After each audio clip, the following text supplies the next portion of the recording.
আজি 1/5/2024 বৰ্ষৰ প্ৰাতঃ মুৰলী। ওম শান্তি। বাপ দাদা মধুবন। আজি বাবাই কৈছে, মৰমৰ সন্তানসকল, তোমালোকে সিদ্ধ কৰি শুনোৱা যে বেহদৰ পিতা আমাৰ পিতাও হয়, শিক্ষকো হয় আৰু সদ্গুৰুও হয়।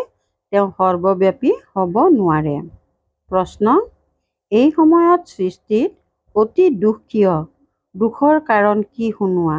উত্তৰ: গোটেই সৃষ্টিত এই সময়ত ৰাহুৰ দশা চলি আছে, সেইকাৰণেই দুখ। বৃহস্পতি পিতা যেতিয়া আহে তেতিয়া সকলোৰে বৃহস্পতিৰ দশা চলে। সত্যযুগ ত্ৰেতাত হৈছে বৃহস্পতিৰ দশা। ৰাৱণৰ নাম চিহ্নই নাই, সেইকাৰণে তাত দুখ নাথাকে। পিতা আহিছে সুখধাম স্থাপনা কৰিবলৈ, তাত দুখ হ'ব নোৱাৰে। ওম শান্তি। অতি মৰমৰ আত্মিক সন্তানসকলক আত্মিক পিতাই বহি বুজায়, কিয়নো সকলো সন্তানে এইটো জানে যে আমি হৈছোঁ আত্মা। নিজৰ ঘৰৰ পৰা আমি বহুত দূৰৰ পৰা ইয়ালৈ আহি এই শৰীৰত প্ৰৱেশ কৰোঁ ভূমিকা পালন কৰিবলৈ। ভূমিকা আত্মাইহে পালন কৰে। ইয়াত সন্তানসকল নিজক আত্মা বুলি বুজি পিতাৰ স্মৃতিত বহি আছে, কিয়নো পিতাই বুজাইছে, স্মৃতিৰে তোমালোক সন্তানসকলৰ জন্ম জন্মান্তৰৰ পাপ ভস্ম হ'ব।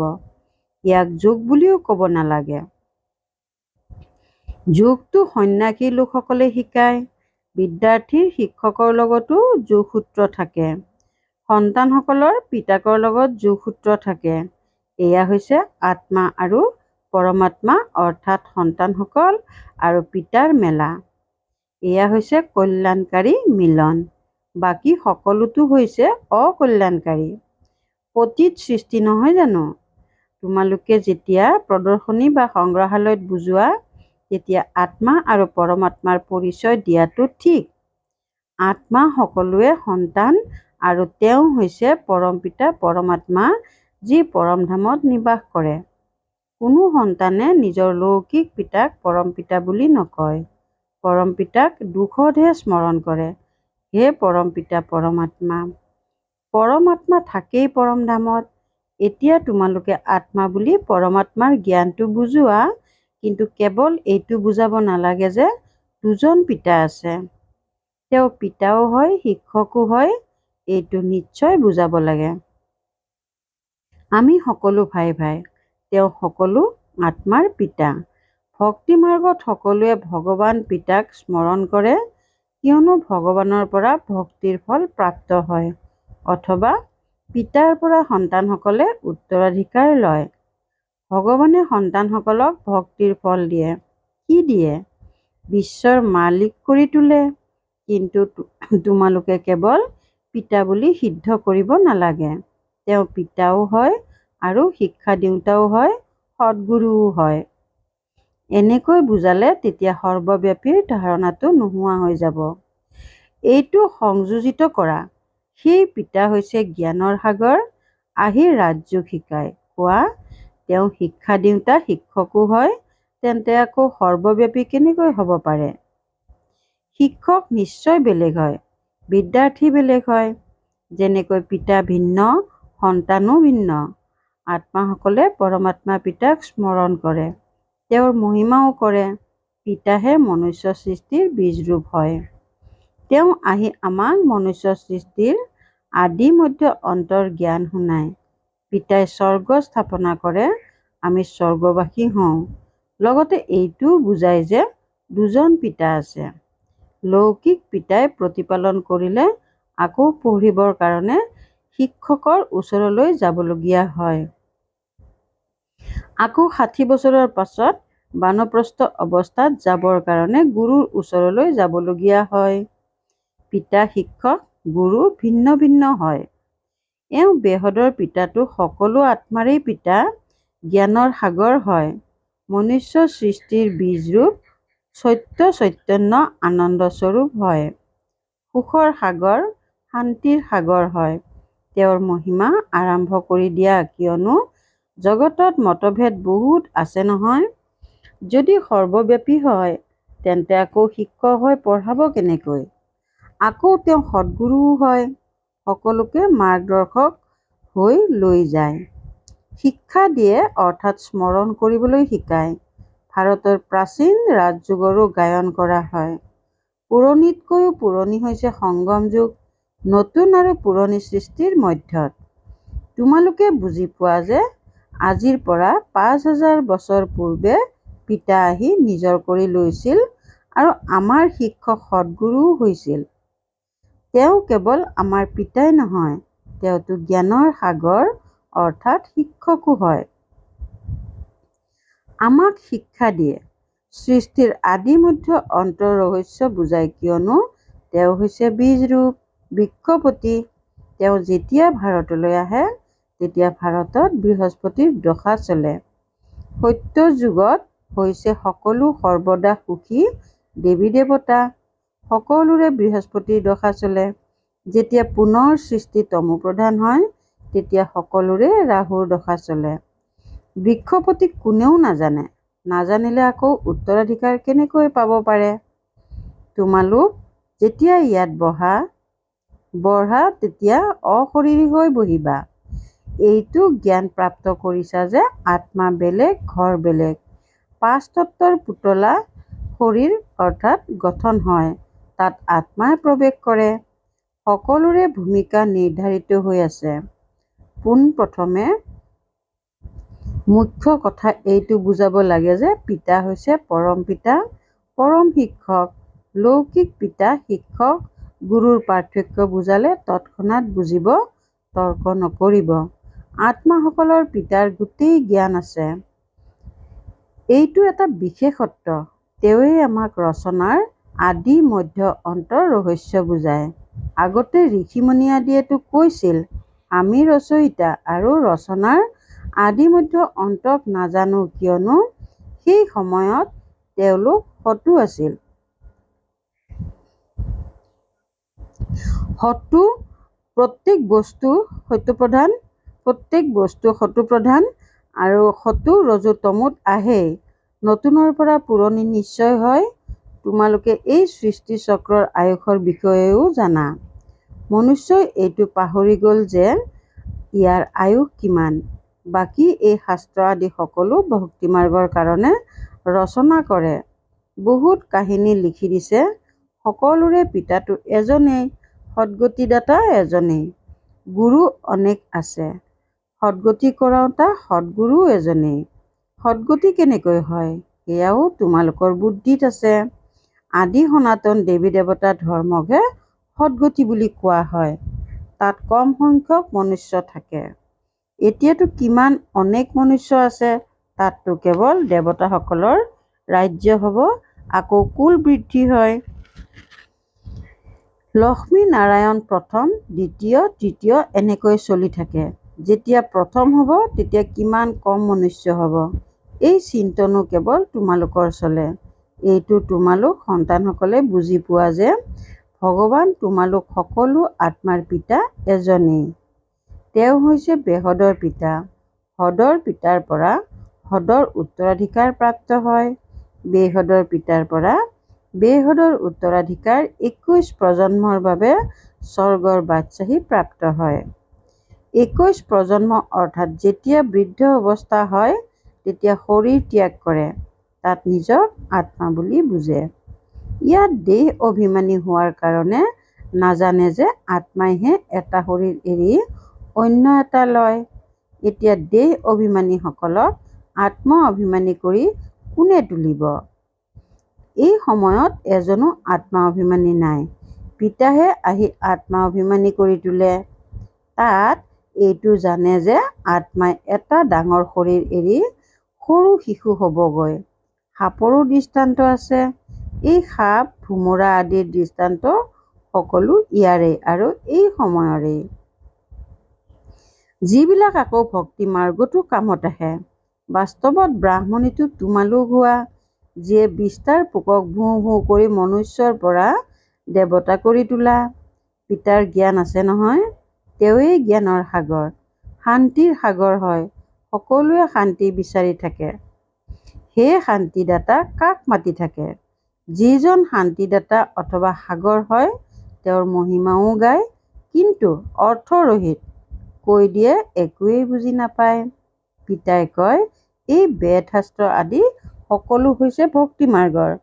৬৩ জন্ম ভক্তি কৰিবই লাগে। কিমান অনেক শাস্ত্ৰ আছে, কোনো শাস্ত্ৰ অধ্যয়নৰ দ্বাৰা মোক প্ৰাপ্ত কৰিব নোৱাৰে। মোক আহ্বানো কৰে, আহি পাৱন কৰি তোলক। এয়া হৈছে তমোপ্ৰধান আৱৰ্জনাৰ সৃষ্টি, যি কোনো কামৰ নহয়। কিমান দুখ আছে, দুখ ক'ৰ পৰা আহিল? পিতাইতো তোমালোকক বহুত সুখ দিছিল, আকৌ তোমালোক চিৰি কেনেকৈ নামিলা? গায়নো কৰা হয় জ্ঞান আৰু ভক্তি। জ্ঞান পিতাই শুনায়, ভক্তি ৰাৱণে শিকায়। পিতাকো দেখিবলৈ পোৱা নাযায় আৰু ৰাৱণকো দেখিবলৈ পোৱা নাযায়। দুয়োকে এই দুচকুৰে দেখা পোৱা নাযায়। আত্মাক বুজিব পৰা যায়। আমি আত্মা, তেন্তে আত্মাৰ পিতাও নিশ্চয় আছে। পিতা আকৌ শিক্ষকো হয়, অন্য কোনো এনেকুৱা নহয়। এতিয়া তোমালোকে ২১ জন্মৰ কাৰণে সদ্গতি প্ৰাপ্ত কৰা, পাছত গুৰুৰ প্ৰয়োজনেই নাথাকে। পিতা সকলোৰে পিতাও হয়, তেনেকৈ পঢ়াওঁতা শিক্ষকো হয়। সকলোৰে সদ্গতি কৰাওঁতা সদ্গুৰু পৰম গুৰুও হয়। তিনিওকে সৰ্বব্যাপী বুলি ক'ব নোৱাৰি। তেওঁতো সৃষ্টিৰ আদি মধ্য অন্তৰ ৰহস্য শুনায়। মনুষ্যই স্মৰণো কৰে, হে পতিত পাৱন আহক, সকলোৰে সদ্গতিদাতা আহক, সকলোৰে দুখ দূৰ কৰক, সুখ দিয়ক। হে ঈশ্বৰ পিতা, হে মুক্তিদাতা, লৈ যাবৰ কাৰণে আকৌ আমাৰ মাৰ্গদৰ্শকো হওক। এই ৰাৱণ ৰাজ্যৰ পৰা মুক্ত কৰক। ৰাৱণ ৰাজ্য কোনো লংকাত নাই, এই গোটেই ধৰণীতেই এই সময়ত ৰাৱণ ৰাজ্য আছে। ৰাম ৰাজ্য কেৱল সত্য যুগতহে হয়। ভক্তি মাৰ্গত মনুষ্য কিমান বিভ্ৰান্ত হৈ গৈছে। এতিয়া তোমালোকে শ্ৰেষ্ঠ হ'বৰ কাৰণে শ্ৰীমত পাই আছা। সত্য যুগত ভাৰত শ্ৰেষ্টাচাৰী আছিল, পূজ্য আছিল। এতিয়ালৈকে তেওঁলোকৰ পূজা কৰি আছে। ভাৰতত বৃহস্পতিৰ দশা আছিল, তেতিয়া সত্য যুগ আছিল। এতিয়া ৰাহুৰ দশাত চোৱা ভাৰতৰ কি অৱস্থা হৈ গ'ল। সকলো ভ্ৰষ্টাচাৰী হৈ গ'ল। পিতাই শ্ৰেষ্টাচাৰী কৰি তোলে, ৰাৱণে ভ্ৰষ্টাচাৰী কৰি তোলে। এনেকৈ কয়ো যে ৰাম ৰাজ্য লাগে, তেন্তে ৰাৱণ ৰাজ্যত নাই জানো? নৰকবাসী হয়। ৰাৱণ ৰাজ্যক নৰক বুলি কোৱা হয়।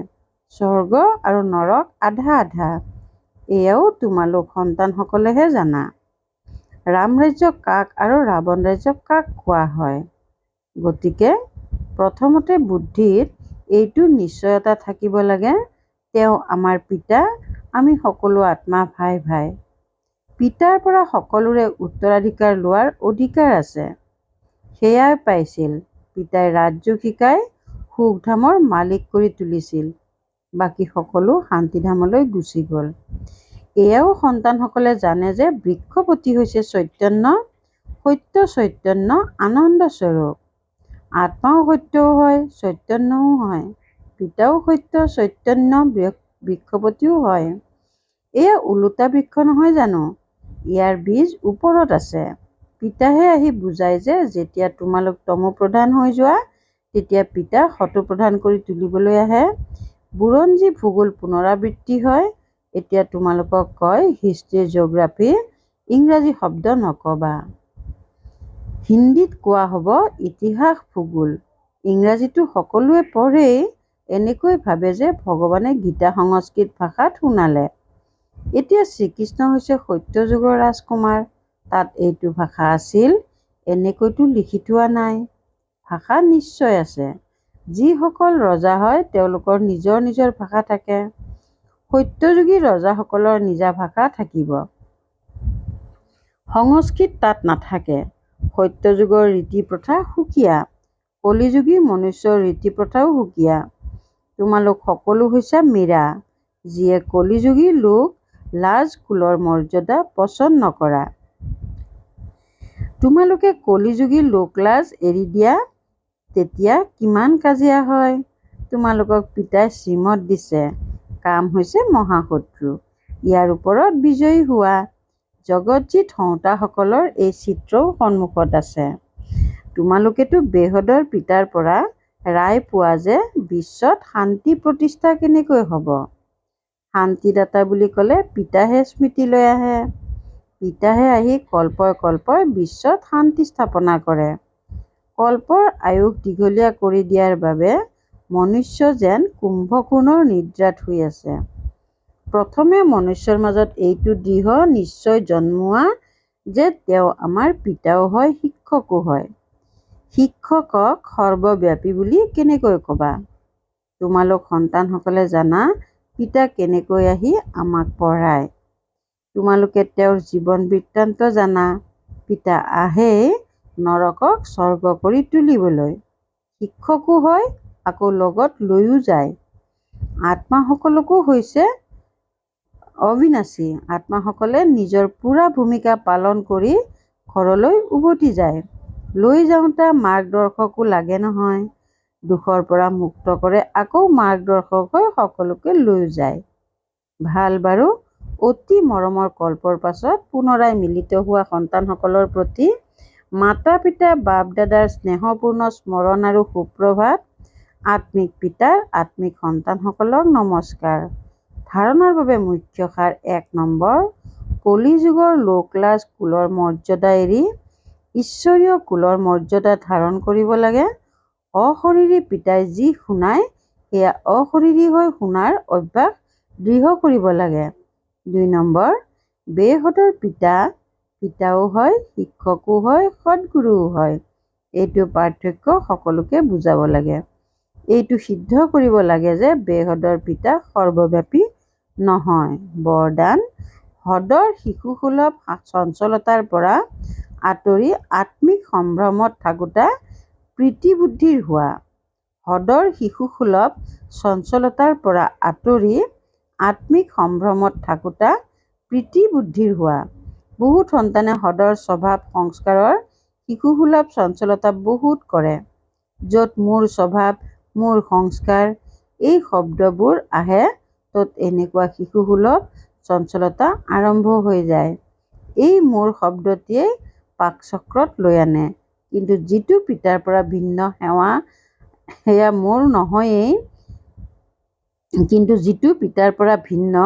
সেয়া মোৰ নহয়েই।